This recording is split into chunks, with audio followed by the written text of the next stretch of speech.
نحمده ونصلي على رسوله الكريم أما بعد أعوذ بالله من الشيطان الرجيم بسم الله الرحمن الرحيم إنا أعطيناك الكوثر فصل لربك وانحر إن شانئك هو الأبتر صدق رب العالمين. وقال تعالى في شأن رسول الله صلى الله عليه وسلم إن الله وملائكته يصلون على النبي يا أيها الذين آمنوا صلوا عليه وسلموا تسليما. محبة اللهم صل على سيدنا مولانا محمد وعلى آله سيدنا مولانا محمد. اللهم صل على سيدنا مولانا محمد وعلى آله سيدنا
Jai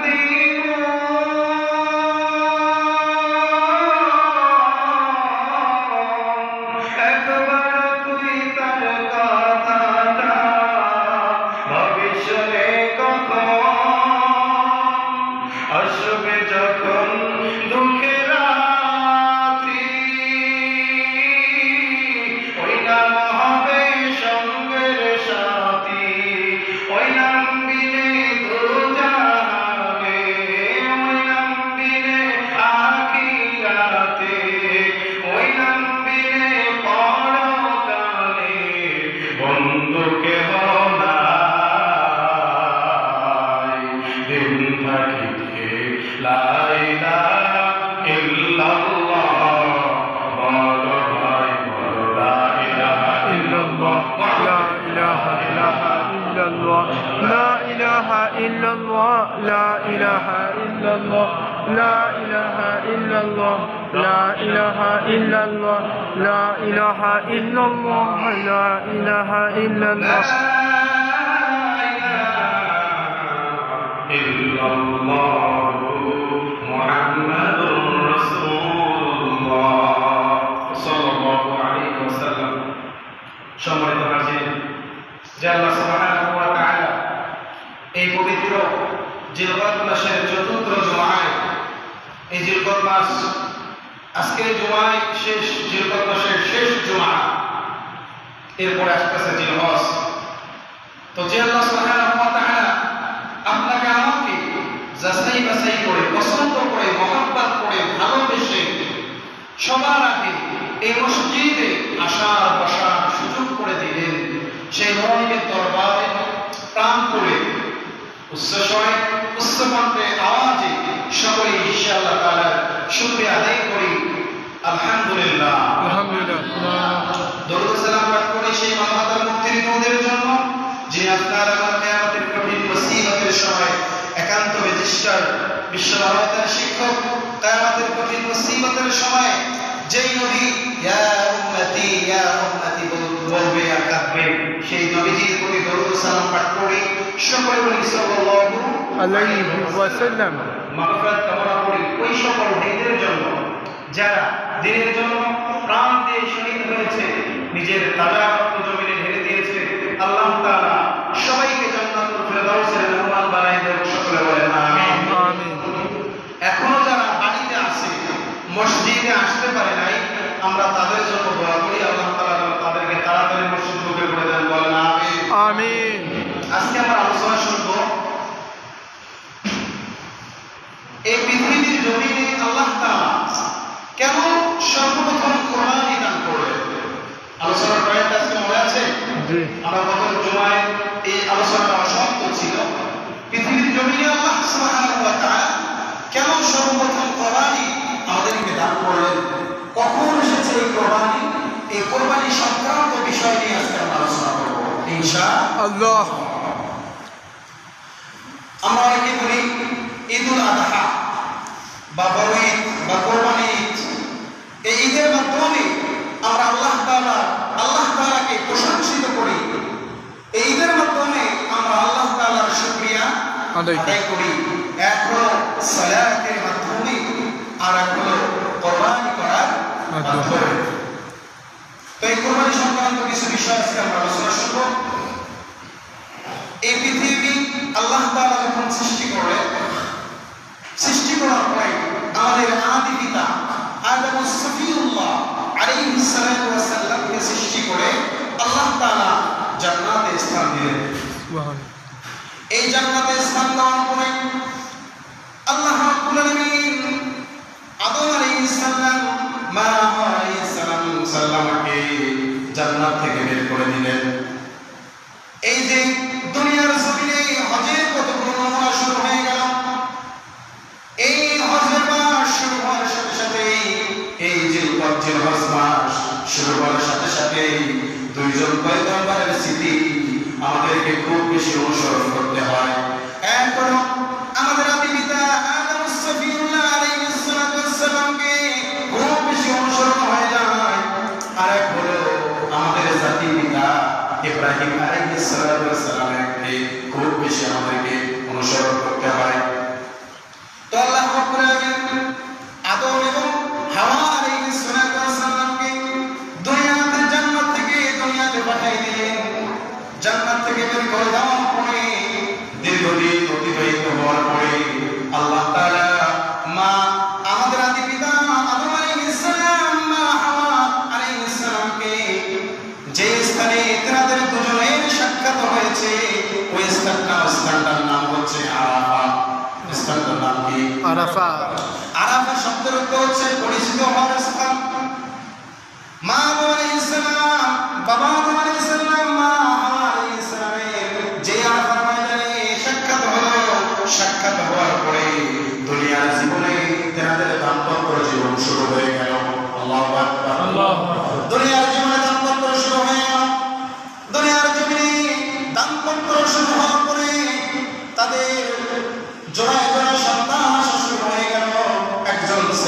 আরেকজন মেয়ে।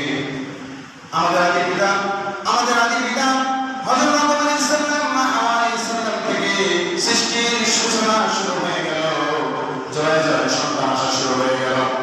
আল্লাহ তাআলার হুকুম ছিল, আইন ছিল যেন জয় জয় সন্তান আসে, কারণ তখন আদম হাওয়া সারা দুনিয়াতে কোনো মানুষ ছিল না। সন্তান আসা শুরু হয়ে গেল। এরপরে আল্লাহ রাব্বুল আলামিন বৈবাহিক সম্পর্ক আল্লাহর হুকুম অনুযায়ী সিস্টেম চালু করে দিল। আদম আলাইহিস সালাম মা হাওয়া আলাইহিস সালামের যে সন্তানটা প্রথমে আসলো, এই সন্তানের নাম হচ্ছে কাবিল। যারা বলেন কি নাম? কাবিল। সন্তানের নাম হলো কাবিল।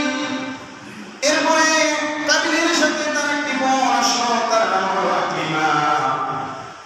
এরপরে আবার যখন সন্তান হওয়ার সম্ভাবনা হলেন, আরেকজন তার ভাই আসলো হাবিল, এবং তার সাথে একজন বোন চলে আসলো। যখন জোড়া জোড়া সন্তান আসা শুরু হয়ে গেল, আল্লাহ তাআলার হুকুম জারি হয়ে গেল। আল্লাহ তাআলা ডাকতে বলেন, ওগো আমার পয়গম্বর,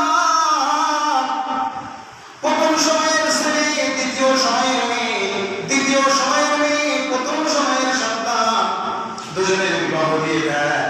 তারা যেন আমি আল্লাহর হুকুমে দুনিয়ার জমিনে আমার মাখলুক দুনিয়াতে সৃষ্টি করতে পারে। সুবহানাল্লাহ। এভাবে আল্লাহ রাব্বুল আলামিন যখন এই হুকুম দিয়ে দিল, কাবিলের সাথে যে বোনটি এসেছিল সে বেশি সুন্দরী ছিল, হাবিলের সাথে যে বোনটি এসেছে সে বেশি সুন্দরী ছিল না। আল্লাহ তাআলার হুকুম, কাবিলের সাথে যে বোন এসেছে হাবিলের সাথে বিবাহ দাও, আর হাবিলের সাথে যে বোন এসেছে কাবিলের সাথে বিয়ে দিয়ে দাও। কিন্তু কাবিলের সাথে যে বোন এসেছে সে দেখতে সুন্দরী ছিল, হাবিলের সাথে যে বোন এসেছে সে বেশি সুন্দরী ছিল না। কাবিল এবার বলতেছে, আমি হাবিলের বোনকে বিবাহ করতে পারবো না, কারণ সে বেশি সুন্দরী না। অথচ আল্লাহ তাআলার হুকুম হলো হাবিলের সাথে কাবিলের বোনের বিয়ে দাও, কাবিলের সাথে হাবিলের বোনের বিয়ে দাও। যখন কাবিল মানতেছে না, আমি হাবিলের বোনকে বিবাহ করতে পারবো না, আল্লাহর পয়গম্বর আদম সফিউল্লাহ আলাইহিস সালাতু ওয়াস সালাম এবার বললেন, তুমি যদি মানতেছ না, তাহলে তোমাদেরকে পরীক্ষা দিতে হবে। এই পরীক্ষায় যদি তোমরা পাস করতে পারো, যে পাস করবে সেই কাবিলের বোনকে বিবাহ করতে পারবে। সুবহানাল্লাহ। তোমাদের আমলকে সহিহ শুদ্ধ করার জন্য তোমাদেরকে কুরবানি করতে হবে। আদম আলাইহিস সালাম যখন এই হুকুম দিয়েছিল, কাবিল কৃষক ছিলেন, হাবিল মেষ চড়াতেন। ওই সময়ের নিয়ম ছিল, যারা কোরবানি করত ওই কোরবানিকৃত জন্তু কিংবা পশু কিংবা খাদ্যদ্রব্য যারা আল্লাহর রাস্তায় কোরবানি করত, যার কোরবানিটা কবুল হইত, একটা আগুন আইসা ওই কোরবানিকৃত জন্তু কিংবা খাদ্য আল্লাহ তাআলা আগুনের মাধ্যমে গ্রাস করে ফেলত। হাবিল কোরবানি দিল পশু, কাবিল কোরবানি দিল খাদ্যদ্রব্য গম। আল্লাহ তাআলার হুকুম অনুযায়ী হাবিলের কোরবানি কবুল হয়ে গেল, আল্লাহ তাআলা আগুন দ্বারা গ্রাস করে দিল। কাবিল এবার রাগে ফায়ার, আমার কোরবানি কবুল হলো না, আমি তো আকলিমাকে পাবো না, আকলিমা সুন্দরী, আকলিমাকে তো আমি পাবো না, কি করা লাগে? আল্লাহ রাব্বুল আলামিন সূরা মাইদার 27 থেকে 31 নম্বর আয়াতের মধ্যে আল্লাহ রাব্বুল আলামিন সূরা মাইদার মধ্যে নবীজিকে জানালেন, ইয়া রাসূলুল্লাহ, ইয়া হাবিবাল্লাহ, ও আমার বন্ধু, আদমের সন্তান হাবিল এবং কাবিলের ইতিহাস দুনিয়ার মানুষদেরকে জানাই দেন। দুই ভাইয়ের এক ভাইয়ের কোরবানি আমি আল্লাহ কবুল করেছি, আর এক ভাইয়ের কোরবানি আমি আল্লাহ কবুল করি নাই। যখন এক ভাইয়ের কোরবানি আমি আল্লাহ কবুল করলাম না, তখন কাবিল বলল, আমার কোরবানি যেহেতু কবুল হইল না, আমি তোমাকে বাঁচতে দিব না। ও হাবিল রে, তোর কোরবানি যেহেতু কবুল হয়েছে, আমি তোকে মেরে ফেলবো, কতল করে ফেলবো। হাবিল বলতেছে, ও ভাই, তুমি যদি আমাকে মেরে ফেলো, আমার কোনো দুঃখ নাই, কষ্ট নাই, কারণ আল্লাহ মুত্তাকিদের ইবাদত বندگی জিকির আজকার কবুল করেন, কোন জালিমের ইবাদত বندگی আল্লাহ রাব্বুল আলামিন কবুল করেন না। ঠিক কি? অবশেষে আল্লাহ তাআলা এখান থেকে আমাদেরকে বুঝাইলেন, জানাই দিলেন এই দুনিয়াতে সৃষ্টির প্রথম কোরবানি থেকে আপনাকে আমাকে শিক্ষা গ্রহণ করতে হবে। কোরবানি হাবিল কত ধৈর্যশীল ছিলেন, হাবিল কত তাকওয়াবান ছিলেন, হাবিল কত মুখলেস বান্দা ছিলেন। তাকে কতল করতে চাইলো, মার মেরে ফেলতে চাইলো। হাবিল বলল আমাকে মেরে ফেলো, তারপরে আমি তোমার কোনো প্রতিবাদ করব না। আল্লাহ তাআলা সূরা মাইদা 28 নম্বর আয়াতে আল্লাহ রাব্বুল আলামিন জানাই দিলেন, হাবিল এবার কাবিলকে বলতেছে, ও ভাই তুমি যদি আমাকে মেরে ফেলো, আমাকে মেরে ফেলার জন্য হাত উঠাও, আমি তোমাকে মারার জন্য হাত উঠাবো না। আল্লাহু আকবার। তুমি যদি আমাকে মারার জন্য হাত উঠাও, আমি তারপরেও তোমাকে মারার জন্য হাত উঠাবো না, কারণ আমি ধৈর্যশীল হয়ে আছি। ইন্নী আখাফুল্লাহ, আমি একমাত্র আল্লাহ তাআলাকে ভয় করি। এরপরে আল্লাহ রাব্বুল আলামিন সূরা মাইদার 29 নম্বর আয়াতে জানাই দিলেন, আল্লাহর নবী এবার বলতেছে, আল্লাহ তাআলা নবীকে জানাই দিচ্ছে, নবী বলতেছে দুই ভাই কুরবানি করলো, এক ভাইয়ের কুরবানি কবুল হলো, আর ভাইয়েরটা কবুল হলো না। এক ভাই বলল আমার যেহেতু কুরবানি কবুল হয় নাই, তোকে মেরে ফেলবো। হাবিল বলতেছে তুমি আমাকে সামান্য একটা বিষয়ের জন্য মেরে ফেলবা, তবে শুনে রাখো, জেনে রাখো, তুমি যে আমাকে সামান্য একটা বিষয় নিয়ে আমাকে মেরে ফেলবা, তবে শুনে রাখো কিয়ামতের ময়দানে তুমি জালিম হয়ে মৃত্যুবরণ করবা। তুমি জান্নাতে যেতে পারবে না, আল্লাহর কাজ করায় তোমাকে লাভ হতেই হবে। আজকে আমাদের সমাজে এরকম সমস্যা আছে কি নাই? এই সাদা চামড়া নিয়ে যত সমস্যা, কথা বলে ঠিক কিনা? এই কাবিলের উত্তরসূরি আমাদের বর্তমান সমাজেও আছে। আমরা শুধু জানি কোরবানি, ইব্রাহিম ইসমাইলকে কোরবানি দিল, এতেই শেষ। কোরবানির ইতিহাস, কোরবানি থেকে আমাদেরকে শিক্ষা গ্রহণ করতে হবে। হাবিল কি বলবো, আমাকে মেরে ফেলো, আমি হাত উঠাবো না। তো সূত্রটা কি? একটা মেয়ে নিয়ে সুন্দরী আকলিমার জন্য কাবিল তার ভাইকে হত্যা করতে চাইল। এবার আল্লাহ রাব্বুল আলামিন সূরা মাইদার 30 নম্বর আয়াতে আল্লাহ রাব্বুল আলামিন জানাই দিলেন, অবশেষে হাবিল তার ভাই কাবিলকে হত্যা করে ফেলল। নাউজুবিল্লাহ। হাবিল তার ভাই কাবিলকে হত্যা করে ফেলল। হত্যা করার পরে বলেন তো হাবিল কি আর ইহসানের পথে আছে? কাবিল পথভ্রষ্ট হয়ে গেছে, কাবিল সীমালঙ্ঘনকারী হয়ে গেছে। আর সীমালঙ্ঘনকারীদের জন্য জাহান্নাম ঠিকানা, কথা বলেন ঠিক কিনা? আল্লাহ রাব্বুল আলামিন বলেন, ইন্না জাহান্নামা কানাত মিরসাদা, নিশ্চয়ই সীমালঙ্ঘনকারীরা জাহান্নামে তাদের অবস্থান হয়ে যাবে। আল্লাহ রাব্বুল আলামিন সূরা মাইদার 31 নম্বর আয়াতে আল্লাহ রাব্বুল আলামিন জানাই দিলেন, কাবিল যখন তার ভাই হাবিলকে হত্যা করে ফেলল, আমার ভাইরা, আমার বন্ধুগণ, এবার দেখেন কত সুন্দর আল্লাহ তাআলা সিস্টেম করে দিয়েছেন। কাবিল যখন তার ভাই হাবিলকে হত্যা করে ফেলল, হত্যা করার পরে কাবিল দুর্বল হয়ে গেল। কাবিল কি কোনো সন্তানের সন্তান? কাবিল কি কোনো খারাপ মানুষের সন্তান? ভালো মানুষের সন্তান, কিন্তু শয়তানের চক্রে পড়ে একটা সুন্দর মেয়ের জন্য নিজের ভাইকে হত্যা করে ফেলল। হত্যা করার পরে কাবিল চিন্তায় পড়ে গেল, দুর্বল হয়ে গেল। এই খবর যদি বাবা শুনতে পারে আমাকে মেরে ফেলবে, আমাকে বাড়ি থেকে বের করে দিবে। কাবিল চিন্তা করতে লাগলো, এখন কি করব? আমার ভাইকে তো মেরে ফেললাম, এখন রাস্তা কোথায় রাখবো? আল্লাহ রাব্বুল আলামিন তৎক্ষণিক দুইটা কাক প্রেরণ করলেন। আল্লাহু আকবার। একটা কাক আরেকটা কাককে মেরে ফেলল।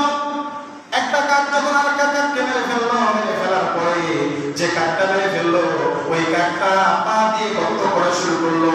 গর্ত কইরা যে কাককে মেরে ফেলেছে, ওই কাককে গর্তের মধ্যে ফেলাইয়া কোথায় রাখলো। কাবিল এই দৃশ্য দেখে তার মাথায় বুদ্ধি ঢুকে গেল। একটা কাকের যে বুদ্ধি, সেই বুদ্ধিটা আমার মধ্যে নাই। কাক যেভাবে একটা কাককে মেরে গর্তের মধ্যে কোথায় রাখলো, আমিও আমার ভাইকে এইভাবে কোথায় রাখবো।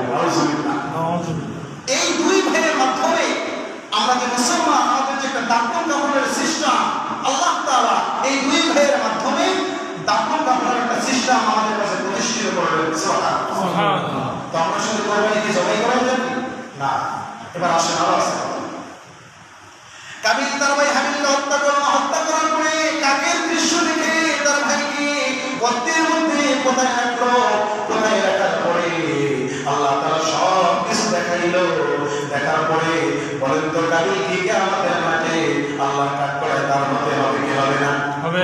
আল্লাহর কাঠ করে তার হতে হবে কাবিলকে। এই কাবিলের উত্তর শুনি আমাদের বর্তমান জামানা আছে কি নাই? অবশ্যই আছে। যদি আগের সিস্টেমটা এখনো চালু থাকতো, কয়জনের কোরবানি কবুল হইতো আমরা নিজ চোখে দেখতে পারতাম। কথা বলেন ঠিক কিনা? আগের সিস্টেম যদি চালু থাকতো, আল্লাহ তাআলা আগুন দ্বারা কোরবানি দিত, জন্তুকে খাদ্যকে আল্লাহ তাআলা পুরাই দিত, তাহলে কয়জনের কোরবানি কবুল হইতো এটা স্পষ্ট চোখে ধরা পড়তো। কথা বলেন ঠিক কিনা? আমার ভাইরা, এই ইতিহাসের প্রথম সৃষ্টির কোরবানিটা দেখেন, এটা উদ্দেশ্য আল্লাহ তাআলাকে খুশি করার জন্য।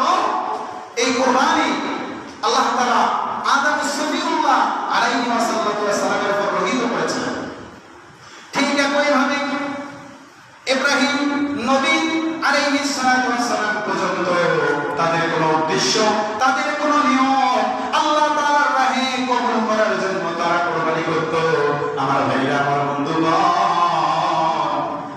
দিনের কান দিয়ে শোনেন রে ভাই, শুধু কোরবানিটা কোনো বস্তু খাওয়ার জন্য না, শুধু মানুষকে নাম ঢোকানোর জন্য কোরবানি না।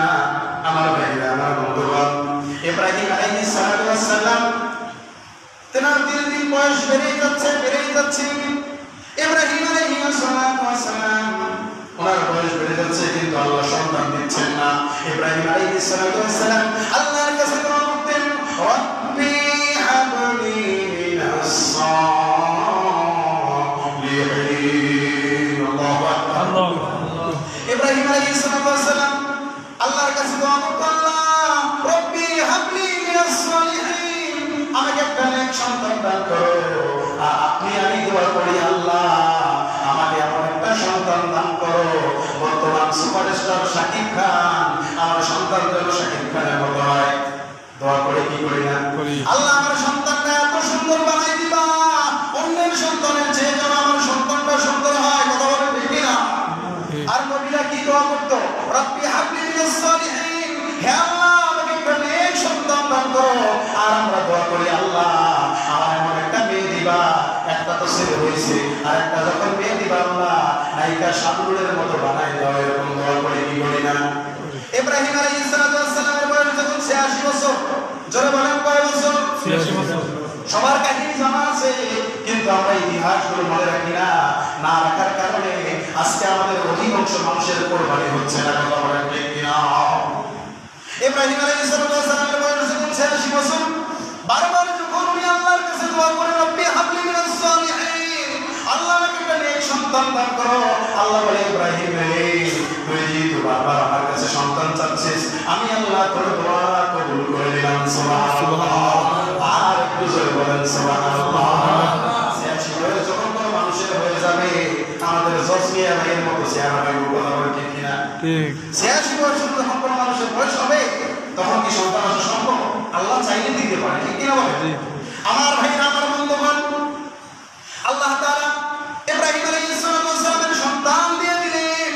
সন্তান দেওয়ার পরে আল্লাহ তাআলা আবার জানাই দিলেন, ও ইব্রাহিম রে, এই সন্তানের প্রতি বেশি তোমার মায়া মহব্বত থাকা যাবে না। এই সন্তান জন্ম হওয়ার পরে তোমাকে এই সন্তানকে এবং সন্তানের মাকে দেশান্তরিত করতে হবে, তোমার কাছে রাখতে পারবে না। যখন সন্তান জন্মগ্রহণ হয়ে গেল, জন্মগ্রহণ হওয়ার পরে ইব্রাহিম আলাইহিস সালাতু ওয়াসসালাম ঘোড়ার পিঠে উঠলেন, তার সন্তানকে উঠালেন, তার বিবি হাজরাকে উঠালেন। উঠাইয়া বর্তমান যেখানে কাবা ঘর, বাইতুল হারাম, সাফা মারওয়ার পাহাড়ের নিকটবর্তী স্থানে, এই জায়গার মধ্যে ইব্রাহিম আলাইহিস সালাতু ওয়াসসালাম তার বিবি হাজরা এবং তার সন্তানকে রেখে আসলেন। রেখে আসার পরে তাদেরকে কিছু কোরমা, কিছু খেজুর, কিছু পানি দিয়ে আসতেছেন। এমন সময় বিবি হাজরা ডাকতে বলতেছে, ও আমার স্বামী, এতদিন আল্লাহর কাছে সন্তান চাওয়ার পরে আল্লাহ একটা সন্তান দিল, আজকে আপনি আমাদেরকে এত দূরে রেখে যাচ্ছে, এটা কি আপনার সিদ্ধান্ত না আল্লাহ তাআলার সিদ্ধান্ত? আল্লাহ তাআলা। ইব্রাহিম আলাইহিস সালাম শাহাদাত আঙ্গুলটা উঠাইলেন। শাহাদাত আঙ্গুল উঠাইয়া বিবি হাজরাকে বলতেছে, ও বিবি, এটা আল্লাহ তাআলার সিদ্ধান্ত। আমি ইব্রাহিমের সিদ্ধান্ত নয়। ইব্রাহিম আলাইহিস সালাম চলে আসলেন। ইব্রাহিম আলাইহিস সালাম চলে আসার পরে ইসমাঈলের বয়স বাড়তেই লাগলো। দেখবেন অনেক ছোট বাচ্চাদের মেধা এত বেশি, দেখতে এত কিউট, এত দেখতে সুন্দর, তাদের মেধা অনেক ভালো, আছে কি নাই? ঠিক ইসমাঈল আলাইহিস সালাম এত কিউট ছিল, এত মেধাবী ছিল, যখন তার 12 বছর বয়স হয়ে গেল, 12 বছর বয়স হয়ে গেল, ইব্রাহিম আল্লাহর খলিল, ইব্রাহিমকে আল্লাহ বলল, ও ইব্রাহিম রে, তুমি একটা কুরবানি দাও, তোমার প্রিয় বস্তু কুরবানি দাও। ইব্রাহিম আলাইহিস সালাম কুরবানি দিল। আল্লাহ বলল, না না, তোমার প্রিয় বস্তু কুরবানি দাও, দুম্বা কুরবানি দিল। আল্লাহ বলে, না না, প্রিয় বস্তু কুরবানি দাও। ইব্রাহিম বলে, আল্লাহ একটু ভাঙায় বলো প্রিয় বস্তু কোনটি? আল্লাহ তাআলা বলেন, ও ইব্রাহিম রে, আমি আল্লাহর পরে তোমার কাছে কোন জিনিসটা বেশি প্রিয়? ইব্রাহিম আলাইহিস সালাম বললেন, আল্লাহ আপনার পরে আমার কাছে যে জিনিসটা বেশি প্রিয় সেটা তো আপনি তাকে বনবাসে দিতে বলেছেন, আপনি তাকে আমার কাছে রাখতে বলেন নাই, বনবাসে দিয়ে এসেছি, সে তো আমার কাছে নাই। আল্লাহ বলে, ও ইব্রাহিম রে, বনবাসে গিয়ে কি কুরবানি দেওয়া যাবে না? ইব্রাহিম আলাইহিস সালাম আর এক সেকেন্ডও দেরি করলেন না, সাথে সাথেই তার বড় বিবির সাথে পরামর্শ করলেন, ও বিবি রে, ও বিবি, তুমি শুনছো নি? আল্লাহ আমাকে স্বপ্ন দেখাইলো, ইন্নী আরা ফিল মানাম। আল্লাহু আকবার। ও বিবি,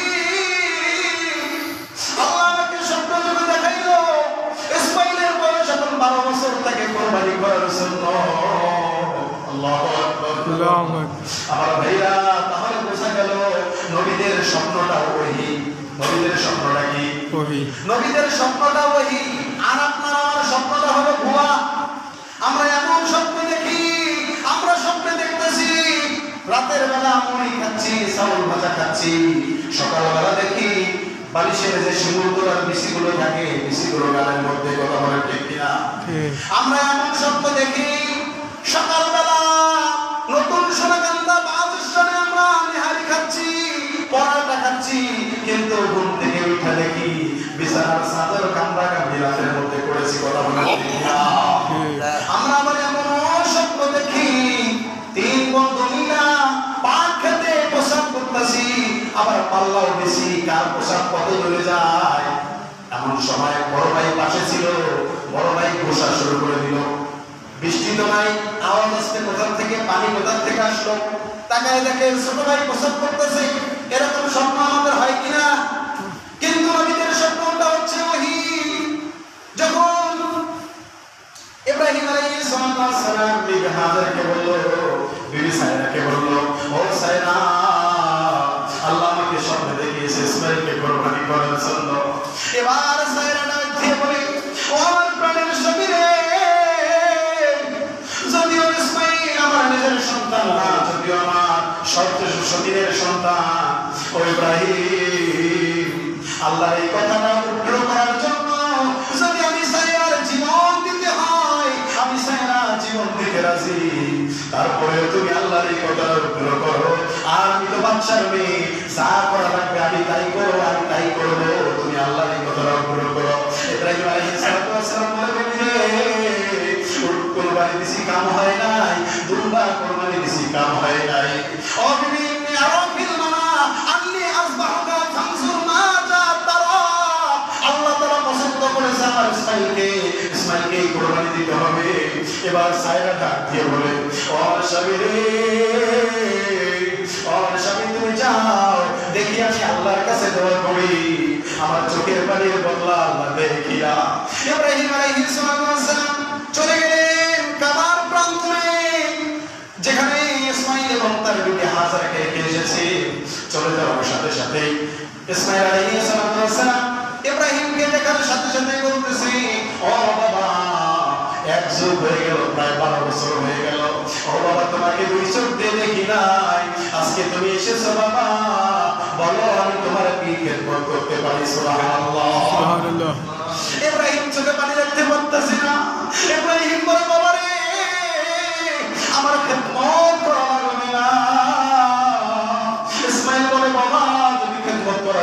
না দাও, ঘরের মধ্যে জমজমের পানি আছে, ও বাবা জমজমের পানি দিয়ে তোমাকে একটু শরবত বানাই দিই। ইসমাইল শরবত বানাই দিয়ে দিল, ইব্রাহিম খেয়ে নিল। খাওয়ার পরে ইব্রাহিম বলতেছে, বাবা রে কেমনে বলি, লজ্জা লাগতেছে রে বাবা, তোমাকে রেখে গেছি 12 বছর আগে, একটা জামাও তোমাকে দিতে পারি রে বাবা, তোমার কি একটা নতুন কোনো খাবার আছে? ইসমাইল বলতেছে, বাবা আমার মা অনেক কষ্ট কইরা আমাকে একটা নতুন জামা নিয়ে যাতে সেলাই করে দিয়েছে, একটা নতুন কাপড় আছে। ইব্রাহিম আলাইহিস সালাম হাজরাকে ডাক দিয়ে বলে, ও হাজরা, ইসমাইলকে নতুন কাপড় পরাইয়া একটু সাজাই দাও, আমার ইসমাইলকে আমি আমার বন্ধুর বাড়িতে নিয়ে যাব, বন্ধুর বাড়িতে নিয়ে যাইয়া আমার বন্ধু যদি চয়েস করে আমার ইসমাইলকে রেখে আসবো। আল্লাহু আকবার। হাজরা বলতেছে, স্বামী রে 1 বছর হয়ে গেল, 1 যুগ হয়ে গেল, 12 বছর হয়ে গেল, এতদিন পরে আপনি আসলেন, এতদিন পরে আমার সন্তানকে, আমার বুকের ধনকে আপনি আমার কোথায় রেখে আসবেন? এটা আপনার কেমন বন্ধ?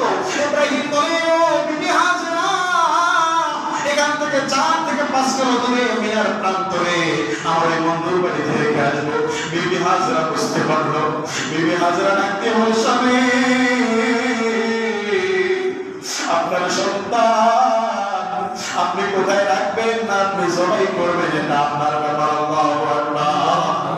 ও স্বামী, তবে শুনে রাখেন, জেনে রাখেন, আল্লাহ এত নিষ্ঠুর না, এত নিষ্ঠুর না, আমার কোল আল্লাহ, আমার বুক আল্লাহ খালি করবে না। ইব্রাহিম আলাইহিস সালাম আমার দরজা ধরে কান্না শুরু করে দিল, ও প্রভু তুমি কি দেখো না আমার হাজরা কি বলতেছে? এবার ইব্রাহিম আলাইহিস সালাম ইসমাইলকে নিয়ে মিনার প্রান্তরের দিকে রওনা হলেন। যাইতে যাইতে যাইতে যাইতে কিছু দূর যাওয়ার পরে ইব্রাহিম আলাইহিস সালাম ডাকতে বলতেছে, বাবা ইসমাইল একটু দাঁড়া বাবা, একটু দাঁড়া, আমাকে আল্লাহ স্বপ্ন যোগে দেখিয়েছে তোকে কোরবানি করার জন্য। ও বাবা তোমার মতামত কি, ডিসিশন কি? ইসমাইল লাগতে বলে, ও বাবা সাতাজিদুনি ইনশাআল্লাহু মিনাস সাবিরিন। আল্লাহু আকবার। ইসমাইল লাগতে বলতেছি, ও বাবা আল্লাহর যেটা রায় এসেছে, ঘোষণা এসেছে, আল্লাহ যেটা রায় দিয়েছে, ও বাবা আমার কোনো দ্বিমত পোষণ করার কিছু নাই, আল্লাহ যেটা বলেছে তুমি তাড়াতাড়ি করো, আমি ধৈর্যশীলের মাঝে আছি। সুবহানাল্লাহ। ইব্রাহিম আলাইহিস সালাম এবার বলতেছে, বাবা আমি যেমন সন্তান আল্লাহর কাছে চেয়েছি আল্লাহ তেমন সন্তান দিয়েছে। ইসমাইলকে নিয়ে যাওয়া শুরু করে দিল। যাইতে যাইতে কবরের মধ্যে, মাজার মধ্যে রশি বাঁধা ছিল ইব্রাহিমের, এই রশিগুলো খুলতেছে। ইসমাইল ডাকতে বলে, ও বাবা কবরের মধ্যে কেন তোমার রশি? ইব্রাহিম ডাকতে বলে, ও বাবা তোমার মা যদি বাধা দিত তাহলে কবর থেকে রশি বাইরে কইরা হাত পা তোমার করতাম, এজন্য এখন আর রশি রাখবে না, রশিগুলো আমি ফেলাই দেব। ইসমাইল আলাইহিস সালাম ডাকতে বলে, ও বাবা রশিগুলো তুমি ফেলাই দিবা না, রশির প্রয়োজন আছে বাবা, যখন তুমি আমাকে কোরবানি দিবা, যখন তুমি আমাকে জবাই দিবা বাবা, আমি যদি হাতগুলো লাড়াছাড়া দেই, আমি যদি পাগুলো লাড়াছাড়া দিই বাবা, তোমার শরীরে যদি লেগে যায় বেয়াদবি হয়ে যাবে। সুবহানাল্লাহ। এমন সন্তান আমাদেরকেও এমন সন্তানের জন্য আল্লাহর কাছে দোয়া করা লাগবে কি লাগবে না? আমাদের কারণে আজকে আমাদের সন্তানগুলো ভ্রষ্ট, কথা বলে ঠিক কিনা? আমার ভাইরা, আমার বন্ধুগণ, অন্যদিকে যাওয়ার সময় নাই, সময় একবারে খুবই সংক্ষিপ্ত। আমার ভাইরা, আমার বন্ধুগণ, এবার কিছু দূর যাওয়ার পরে ইসমাইল বলতেছে, বাবা রশি ফেলাই দিও না, তবে আমার 3টা শর্ত আছে বাবা, যদি তুমি এই 3টা শর্ত পালন করতে পারো তাহলে আমি খুশি হব। ইসমাইল বলে, বাবা কি তোমার 3টা শর্ত? আমার 1 নাম্বার শর্ত বাবা, যখন তুমি আমাকে জবাই করবে আমার হাত পা গুলো বাঁধবা। দ্বিতীয় শর্ত হচ্ছে যখন তুমি আমাকে জবাই করবা আমাকে উপর করে শোয়াবা, চিৎ করে যদি শোয়াও যখন তোমার চোখ আমার চোখ চোখাচোখি হয়ে যাবে বাবা, তখন তুমি আমার মায়ের পড়ে তোমার কোরবানি করতে একটু দেরি হয়ে যাবে। এই কোরবানিটা আল্লাহর কাছে সন্তুষ্টজনক হবে না। এজন্য বাবা তুমি আমাকে উফুর করে শোয়াইবা। আল্লাহু আকবার। আমার 3 নম্বর শব্দ বাবা, আমার মা অনেক কষ্ট করে আমাকে এই জামাটা সেলাই করে দিয়েছে বাবা। আমার এই জামাটা আমাকে সেলাই করার পরে আমার এই জামাটা আমার মায়ের কাছে তুমি দিয়ে আসবা। ইব্রাহিম আলাইহিস সালাম বলে, বাবা রে, যখন এই জামাটা তোমার মাকে দিতে যাব, তোমার মা তো কষ্ট পাবে, তোমার মা তো কষ্ট লেগে যাবে। তোমার মা জিজ্ঞাসা করবে আমার ইসমাইল কই, তখন আমি কি বলবো? ইসমাইল বলে, বাবা তুমি তখন বলবা আমার বন্ধু চয়েস করেছে, আমার বন্ধুর বাড়িতে রেখে এসেছি। সুবহানাল্লাহ। মায়ের দোয়ায় অলি হইলে বাইজে বস্তাবি, শাশুড়ি যেটি শাশুড়ি বলো, মায়ের সমান নেই। কথা বলেন ঠিক কিনা? আমার ভাইরা, আমার বন্ধুগণ, ইসমাইল আলাইহিস সালাম যখন বলল বাবা তুমি ওজন দেখাইবা, এবার ইব্রাহিম আলাইহিস সালাম মিনার কাছাকাছি একদম চলে গেলেন। মিনার প্রান্তরে ইসমাইলকে শোয়াইলেন। ইসমাইলকে যখন শোয়াইলেন, এদিকে জিবরাইল আলাইহিস সালাম আল্লাহকে বলতেছে, আল্লাহ এটা তোমার কেমন খেলা শুরু হইল আল্লাহ, আর সহ্য হচ্ছে না। আকাশ বাতাস তারকারাজি সবাই কান্নায় মুখরিত হয়ে গেল। সমস্ত ফেরেশতারা কান্না শুরু করে দিল। প্রভু এটা তুমি কেমন খেলা শুরু করলো আল্লাহ? আল্লাহ ডাক দিয়ে বলে, দেখো না তোমরা আমি আল্লাহ কি করি। এবার যখন ইসমাইলকে শোয়াইল, ইব্রাহিমের শরীরে যত শক্তি ছিল আমার ভাইরা, আমার বন্ধুগণ, এই শক্তিগুলো প্রয়োগ করে ইসমাইলের গলায় যখন ছুরি চালাইতে শুরু করবে, আল্লাহ ডাক দিয়ে বলে, ও ছুরি রে, ইসমাইলের একটা পশম তুই কাটতে পারবি না। আল্লাহু আকবার। এত শক্তি দিয়ে প্রয়োগ করলো, তারপরেও একটা পশমও কাটে না। দ্বিতীয়বার প্রয়োগ করলো, পশমও কাটে না। তৃতীয়বার ইব্রাহিমের রাগ উঠে গেছে, ছুরিটা লাফ দিয়ে ফেলাই দিয়েছে। যখন বিশাল একটা পাথর দ্বিখণ্ডিত হয়েছে, তখন সুবহানাল্লাহ। এবার ইব্রাহিম আলাইহিস সালাম তৃতীয়বার ছুরি চালাবে, এমন সময় আল্লাহ তাআলা জিবরাইলকে ডাক দিয়ে বলে, ও জিবরাইল রে, আর করো না দেরি, চলে যাও তাড়াতাড়ি, জান্নাত থেকে একটা দুম্বা নিয়ে যাও। আমার ইব্রাহিম যখন ছুরি চালাইব, ইসমাইলকে উঠাইয়া ওই ছুরির নিচে দুম্বারে দিবা। সুবহানাল্লাহ। এই দিক দিয়ে ফেরেশতারা বলতে শুরু করলো, আল্লাহু আকবার, আল্লাহু আকবার। ইব্রাহিম আলাইহিস সালাম বলতেছে, লা ইলাহা ইল্লাল্লাহু আল্লাহু আকবার। ফেরেশতারা বলতেছে, আর ইব্রাহিম কুরবানি করলো, দুম্বা কুরবানি হয়ে গেল, ইসমাইল দাঁড়ায় গেল। সুবহানাল্লাহ। আমরা কি বুঝতে পারলাম? তাকওয়া। এই কুরবানি করতে গেলে আমাদের একমাত্র তাকওয়া অর্জন করতে হবে। আমাদেরকে মুখলিস, যখন হাবিল তার ভাই কাবিলকে হত্যা করলো, কাবিল কি বললো? তুমি আমাকে মেরে ফেলো, আমার দুঃখ নাই। আল্লাহ মুত্তাকিদের ইবাদত বন্দেগী জিকির আজকার কবুল করে, আর জালিমের ইবাদত বন্দেগী আল্লাহ তাআলা কবুল করেন না। এজন্য আমাদের ইতিহাসের প্রথম কুরবানি থেকে আমাদেরকে শিক্ষা গ্রহণ করতে হবে, আমাদেরকে এই তাকওয়াগুলো অর্জন করতে হবে। আল্লাহ তাআলা এই আলোচনা থেকে আমাদের সবাইকে সঠিক বোঝার তৌফিক দান করুন। সকলে বলেন আল্লাহুম্মা আমিন। আমি আরেকটা বিষয় বলতে চেয়েছিলাম, ঈদুল আযহার দিনে রাসূল সাল্লাল্লাহু আলাইহি ওয়াসাল্লাম 15টি সুন্নাহ আমল করতেন। সুবহানাল্লাহ। সুবহানাল্লাহ। আমরা কষ্ট করে, আর যদি কেউ শুনতে চান তো আলোচনা নেটেও পাওয়া যাবে, আপনারা সেখান থেকে শুনতে পারবেন। তো যাই হোক, সাহাবায়ে কেরামরাও এই 15টি সুন্নাহ আমল করতেন। তার মধ্যে এই 1 নম্বর আমল, রাসূল সাল্লাল্লাহু আলাইহি ওয়াসাল্লাম ঈদুল আযহার রাতে, ঈদুল ফিতরের রাতে তিনি জাগতেন। সুবহানাল্লাহ। কিয়ামুল লাইল আদায় করতেন। আর আল্লাহ তাআলা বলেছেন, ওয়া তামাদুল কুলুব, যারা ঈদের আগের রাতে রাত জাগে, জাগ্রত থাকে, আমল করে, আল্লাহ তাআলা বলেছেন তার আত্মাগুলো মরে না। সুবহানাল্লাহ। যারা ঈদের আগের রাতে, অর্থাৎ নামাজের আগের রাতে যে ব্যক্তি জাগবে, জাগ্রত থাকবে, আমল করবে, ওই মানুষগুলো মরবে ঠিক, কিন্তু তার আত্মাগুলো মরবে না। এভাবে 15টি সুন্নাহর মধ্যে 1 নাম্বার সুন্নাহ হচ্ছে তাকবীর, আল্লাহ পাকের বরত্ব ঘোষণা করা। আল্লাহু আকবার, আল্লাহু আকবার, লা ইলাহা ইল্লাল্লাহ, আল্লাহু আকবার, আল্লাহু আকবার, ওয়া লিল্লাহিল হামদ। এটা হচ্ছে 1 নাম্বার সুন্নাহ, আমরা পালন করব ইনশাআল্লাহ। দ্বিতীয় নাম্বার হচ্ছে কিয়ামুল লাইল, তাসবিহ তাহলিল করা। তাসবিহ তাহলিল করা, কিয়ামুল লাইল অর্থ হচ্ছে রাতে জেগে আমল করা। 3 নাম্বার হচ্ছে সকাল সকাল গোসল করা, আমরা সকাল সকাল গোসল করব। পাশাপাশি আমরা যে বস্তুটা, যেই জন্তুটা কোরবানি করব, এই কোরবানির পশুটা আমরা ফজরের নামাজের পরেই গোসল করাই দিব, যাতে করে আমরা নামাজ পড়ে গিয়ে ওই কোরবানিটা শুকনা অবস্থায় পশুটা আমরা জবাই করতে পারি, এটাও সুন্নাহ। 4 নাম্বার হচ্ছে সুগন্ধি ব্যবহার করা।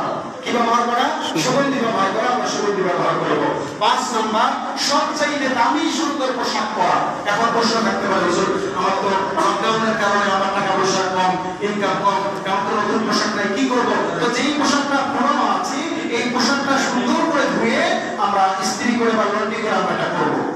6 নাম্বার পায়ে হেঁটে ঈদগাহে যাওয়া। আমরা অনেক সময় করি কি দূরে পারি, কি করি, মোটরসাইকেল আসি বা গাড়িতে আসি, তো আমরা চেষ্টা করবো পায়ে হেঁটে আসা। কিংবা আমরা অনেক দূরে পারি, মোটামুটি ঈদগাহের কাছাকাছি এসেছি, একটু দূরে গাড়িটা রেখে আমরা হেঁটে আসবো, তাহলে এটা সুন্নাহ আদায় হয়ে যাবে। 7 নাম্বার কাউকে না ডিঙ্গিয়ে যাওয়া। কাউকে ঈদের দিনে যেটা, কাউকে না ডিঙ্গিয়ে যাওয়া, অর্থাৎ আপনি যেখানে জায়গা পেয়েছেন সেখানে বসে পড়ুন, এটাও কি সুন্নাহ। 8 নাম্বার পরিবেশ করে যদি আমাদের মা বোনদেরকে ঈদগাহে নিয়ে যাওয়া যায় যেত, এটাও সুন্নাহ, আমল হয়ে যেত, সুবহানাল্লাহ। 9 নাম্বার ঈদের সালাত আদায় করা। 10 নাম্বার খুতবা শোনা ওয়াজিব আবার সুন্নাত আমল হয়ে যায়। 11 নাম্বার আমাদের দেশে আমরা ঈদ মুবারক বলি, কি বলি?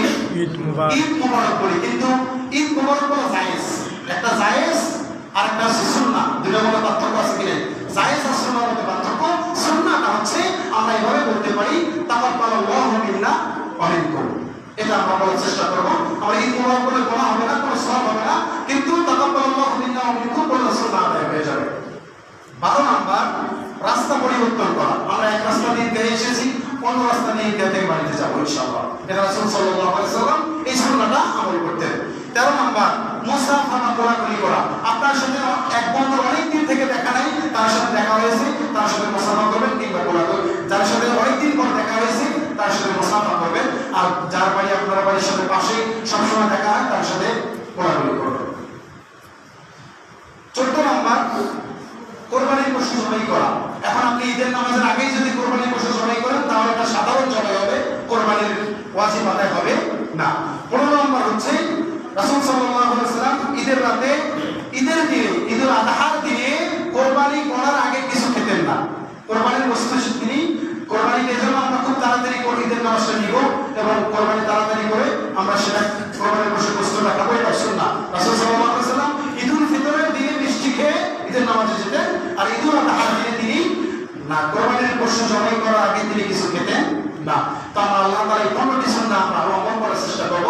পাশাপাশি আরেকটা বিষয়, এক ব্যক্তি রাসূল সাল্লাল্লাহু আলাইহি ওয়াসাল্লাম মিরাজের রাত্রিতে দেখতেছেন এক ব্যক্তি জান্নাতে দৌড়াচ্ছেন আর হাসতেছেন, সুবহানাল্লাহ, সুবহানাল্লাহ, একটু জোরে বলেন সুবহানাল্লাহ, সুবহানাল্লাহ। এক ব্যক্তি জান্নাতে দৌড়াচ্ছেন আর হাসতেছেন। রাসূল সাল্লাল্লাহু আলাইহি ওয়াসাল্লাম জিজ্ঞাসা করলো, ইয়া আখি জিবরাইল, ও ভাই জিবরাইল, এই ব্যক্তি জান্নাতে দৌড়াচ্ছে আর হাসতেছে, কারণটা কি? জিবরাইল আলাইহিস সালাম বলে, ইয়া রাসূলুল্লাহ, ইয়া হাবিবাল্লাহ, এই ব্যক্তি দুনিয়াতে একটি গাছ কর্তন করেছিল, সুবহানাল্লাহ। এই গাছটা মানুষকে কষ্ট দিত, মানুষের যাওয়া আসার রাস্তায় কি দিত? কষ্ট দিত। এই ব্যক্তি কি করেছে? গাছটি কর্তন করেছে, কেটে ফেলেছে। তো এখান থেকে আমরা কি বুঝলাম? একটা মানুষের কষ্ট দেওয়া, রাস্তা যাওয়া আসার রাস্তায় যে কষ্ট দেওয়া হয়, আর আপনি যদি এটা সলভ করে দেন, ভালো করে দেন, এজন্য আল্লাহ তাআলা এর বিনিময়ে জান্নাত দিতে পারে। তো কিসের জন্য হাদিসটা বলা? আমরা যারা কোরবানি করব, আমরা আগের থেকে ব্লিচিং পাউডার ক্রয় করে রাখবো। আমার কোরবানিকৃত পশুর রক্ত যেন এটা গন্ধ বাইরে না ছড়ায়, আমরা এই জিনিসটা খেয়াল রাখবো। আল্লাহ তাআলা আমাদের সবাইকে আমল করার মানার তৌফিক দান করুন। আর একটা সংক্ষিপ্ত একটা অফার, ঈদুল আযহার দিনে, ঈদের দিনে আমরা হয়তো নামাজের আগে সেরকম আলোচনা করার সুযোগ হবে না, অনেক মানুষ দেরিতে আসবে। বাসায় আলোচনা করা টোটালি যদি সুযোগ হয় করা হবে, না হলে নাই। তো ঈদের নামাজ আমরা কিভাবে পড়বো, এটা আমাদের সংক্ষিপ্ত একটা প্র্যাকটিক্যাল। তো আমি সর্বপ্রথম যখন ঈদগাহে আসলাম, আমার ঈদের নামাজের নিয়মটা আরবিতে জরুরি না, কোনো নামাজের নিয়ম আরবিতে জরুরি নয়, যদি করতে পারেন ভালো, কিন্তু জরুরি নয়, বুঝতে হবে। কিন্তু আমি এভাবে নিয়মটা করবো, আমি কেবলামুখী হয়ে অতিরিক্ত 6 তাকবীরের সহিত এই ইমামের পিছনে 2 রাকাত ঈদুল আযহার ওয়াজিব নামাজের নিয়ত করলাম। ক্লিয়ার? বুঝতে পেরেছেন তো? ওই দিনও বলা হবে। এরপর আমরা কি করবো, নিয়ত করবো আল্লাহু আকবার। আল্লাহু আকবার বলে কি করলাম, হাত বাঁধলাম, হাত বেঁধে সানা পড়বো। সানা পড়ার পরে অতিরিক্ত 3টা তাকবীর। কয়টা? 3টা। জোরে বলেন। 3টা। আল্লাহু আকবার, আমার দিকে তাকান। আল্লাহু আকবার, হাত ছাড়বো কিন্তু, হাত বাঁধবো। 3টা তাকবীর, তৃতীয়বারের সময় আল্লাহু আকবার বলে হাত বাঁধবো। তাহলে প্রথম তাকবীর দিয়ে হাত বাঁধলাম, সানা পড়লাম। দ্বিতীয় তাকবীর অতিরিক্ত 3টা তাকবীর, আল্লাহু আকবার, হাত ছাড়লাম, আল্লাহু আকবার, হাত ছাড়লাম, আল্লাহু আকবার, তৃতীয় তাকবীর সহ হাত বাঁধলাম। এরপরে সূরা কেরাত, রুকু সিজদা, আবার যখন উঠলাম, রুকু সূরা কেরাত হয়ে গেল, রুকু সিজদায় যাওয়ার আগে আমরা আবার অতিরিক্ত 3টা তাকবীর দিব। আল্লাহু আকবার, আল্লাহু আকবার, আল্লাহু আকবার, 6 তাকবীর হয়ে গেল। চতুর্থ তাকবীরের সময় আমরা রুকুতে যাব, আল্লাহু আকবার। ক্লিয়ার? আল্লাহ তাআলা আমাদের সবাইকে বোঝার তৌফিক দান করুন। বিশেষ করে আমরা কুরবানির গোশতকৃত যে রক্তগুলো আমরা সবাই সুন্দরভাবে এমন জায়গায় রাখবো যাতে মানুষের কষ্ট না হয়। বিশেষ করে আমরা ঈদের দিন একটু আগে আগে আসার চেষ্টা করবো। আর ঈদের নামাজ কয়টায় হবে, কিসের সেবা সভাপতি হিসাবে অবশ্যই জানা দেবে, কিংবা নামাজের পরে যদি বলতেছেন বলতে পারবে। আমার আরেকটা বিষয় ঘোষণা আপনাদেরকে, আমি বলতেছি না যে আমাকে এটা এখনই করে দিতে হবে। এই যে মেম্বারে বসা যায় না, যদি আপনারা যারা আছেন আল্লাহর বান্দারা, যদি কেউ মনে করেন যে হুজুরের এই বসে খুতবা দেয়, এই খুতবার মেম্বারটা যদি কেউ দিতে চান, আমি বলতেছি না যে আমাকে আগামী জন্মায় দিতে হবে। যদি কেউ দিতে চান, বসতে পারি না, খুবই কষ্ট হয়ে যায়। এমন কোনো মসজিদ নয় যে মসজিদে মেম্বার আছে, আমি দেখি না। তো আপনাদের এখানে মোটামুটি সবাই টাকা মানুষ, ঠিক কিনা বলেন? তা আপনারা একটু চেষ্টা করবেন ব্যাপারটা, যদি কেউ দিতে চান, আল্লাহর কোনো বান্দা থাকেন, আমি দেখি অনেক বান্দা আছে এখানে, দাম করার মতো মানুষও আছে। এটা আমি একটা অফার দিয়ে রাখলাম, যদি কেউ পারে দিবেন, আর না হলে এরপরে আমরা সবাই মিলে করবো। আরেকটা বিষয়, কোরবানির ছুরি কারো বাড়ি থেকে আছে, হুজুরের জন্য একটা পার্সোনালি দিতে পারবেন। একটা ছুরি আমরা ব্যবস্থা করেছি, আরো একটা এক্সট্রা রাখবো। কারো বাড়ি থেকে এক্সট্রা ছুরি আছে থাকলে একটু নামাজের পরে কিংবা আমার রুমে এসে জানাবেন। দ্বিতীয়ত, কোরবানি করার জন্য আমি সহ আর কয়জন হুজুর রাখা লাগবে, এটা আমরা এখন একটু জানি না। কয়জন হুজুর রাখা লাগবে একটু বলেন সহ। আপনি সব একজন থাকলেই চলবে। আমি সহ আরেকজন থাকলে হবে, আর আপনি তো ওই পাশ থেকে আসবেন। হ্যাঁ, তাহলে আমি আরেকজন হুজুর রাখবো। যাই হোক, আমি যতটুকু কথা বললাম, আমি সহ আমাদের সবাইকে আমল করার তৌফিক দান করুন। সকলে বলেন আমিন। যারা সুন্নাত পড়েন নাই, 4 রাকাত কাবরার জন্য সুন্নাত পড়ে নিন।